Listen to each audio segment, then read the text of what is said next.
Hay historias en el mundo de la música que parecen sacadas de un guión de cine, ¿verdad? Llenas de casualidades tan perfectas que cuesta creer que no estuvieran planeadas. Pues bien, hoy vamos a desgranar una de las más fascinantes, la de una superbanda de leyendas que nació literalmente de un feliz accidente. Y ojo, antes de meternos en faena, quiero dar las gracias de corazón al blog La Playlist del Yello. Es un auténtico placer poder dar voz a historias tan geniales como esta que ellos han contado de maravilla. Un saludo enorme.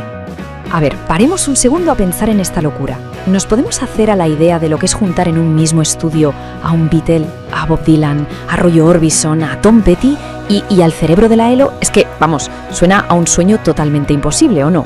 Una alineación de auténtica leyenda. Pues sí, existió.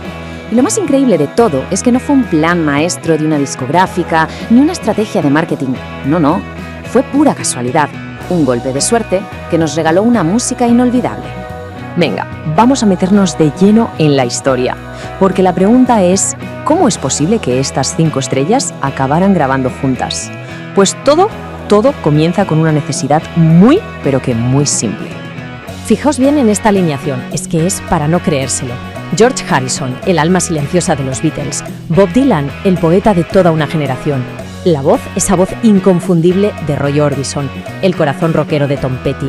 Y Jeff Lynne, el genio productor y líder de ELO. Juntos, en la misma banda, una pasada. El propio George Harrison, que fue un poco el que lió todo esto, lo resumió a la perfección. No había un plan, solo las circunstancias adecuadas y una pizca de magia.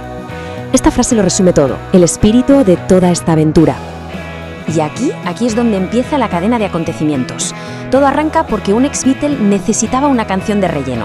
Parece mentira, pero así fue como se encendió la mecha. Es que la secuencia es increíble. Todo empieza porque George Harrison necesita una cara B para un single. Total, que está cenando y recluta a Jeff Lynne y Roy Orbison. Llaman a Bob Dylan para usar su estudio y de repente aparece por allí Tom Petty, de pura casualidad. Y en unas 5 horas, las 5 leyendas componen y graban Handle with Care.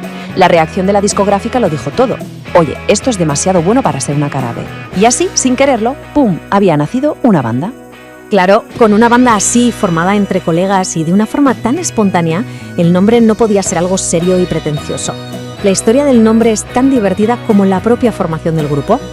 El término Wilbury nació durante la grabación del álbum Cloud9 de Harrison. Cuando había algún pequeño fallo o un ruidito, George y Jeff bromeaban diciendo "We'll bury them in the mix", que viene a ser como esto ya lo enterraremos en la mezcla. De ese Will Bury salió Wilbury, así, de una coña interna en el estudio a un nombre para la historia. Y para llevar la broma hasta el final decidieron convertirse en una familia ficticia, los hermanos Wilbury. George era Nelson, Jeff Otis, Roy era Lefty, Tom Charlie T. Wilbury Jr. y Dylan, como no, era Lucky, el afortunado. Esto demuestra el buen rollo que había entre ellos, Nada de egos, solo música y pasarlo bien. Lo que empezó como una canción de un día se convirtió en un proyecto de álbum completo. Pero claro, con las agendas de esta gente, el tiempo era un lujo que sencillamente no tenían. El dato clave es este: 10 días. Tenían apenas 10 días antes de que Bob Dylan se pirara de gira, así que en ese tiempo récord grabaron casi todo el álbum Traveling Wilburys Volume 1. Se juntaban en la cocina, componían con guitarras acústicas y simplemente dejaban que la magia fluyera. Y bueno, ¿a qué sonaba esta unión de genios? Pues a todos ellos a la vez. Era una mezcla perfecta de sus estilos. Tenía el rock de Petty, el folk de Dylan, esa sensibilidad pop de Lynne y Harrison y hasta toques de country. Un sonido atemporal que conectó con todo el mundo. Y de esas sesiones salieron temazos que ya son clásicos. Además de Handle with Care, claro. Nos regalaron canciones como End of the Line, Congratulations o esa genialidad que es Twitter and the Monkey Man. El álbum fue un éxito instantáneo, tanto para la crítica como para el público. Un pelotazo. La banda estaba en la cima del mundo. Lo que era un proyecto accidental se había convertido en un fenómeno global. Pero, por desgracia, la celebración iba a durar muy poquito. Las cifras hablan por sí solas. El disco fue triple platino en Estados Unidos, se llevaron un Grammy, era un éxito rotundo. Parecía el inicio de algo grande y duradero. Estaban ahí, saboreando el éxito, disfrutando de la increíble respuesta de la gente a su música, cuando de repente todo se paró en seco. El 6 de diciembre de 1988, la voz única de Lefty Wilbury, el grandísimo Roy Orbison, se apagó para siempre. Su muerte fue un golpe devastador para la banda y para todo el mundo de la música. La magia se había roto. El homenaje de sus compañeros fue tan sutil como emotivo. En el videoclip de End of the Line, justo cuando llega a la parte que canta Roy, la cámara enfoca una mecedora vacía con su guitarra, un tributo silencioso pero increíblemente poderoso a su amigo. A pesar de la pérdida, el viaje de los Wilburys no terminó en ese momento. Decidieron continuar, pero la ausencia de Roy, claro, lo cambió todo. En 1990 lanzaron su segundo álbum, que con su humor característico llamaron Traveling Wilburys Vol. 3.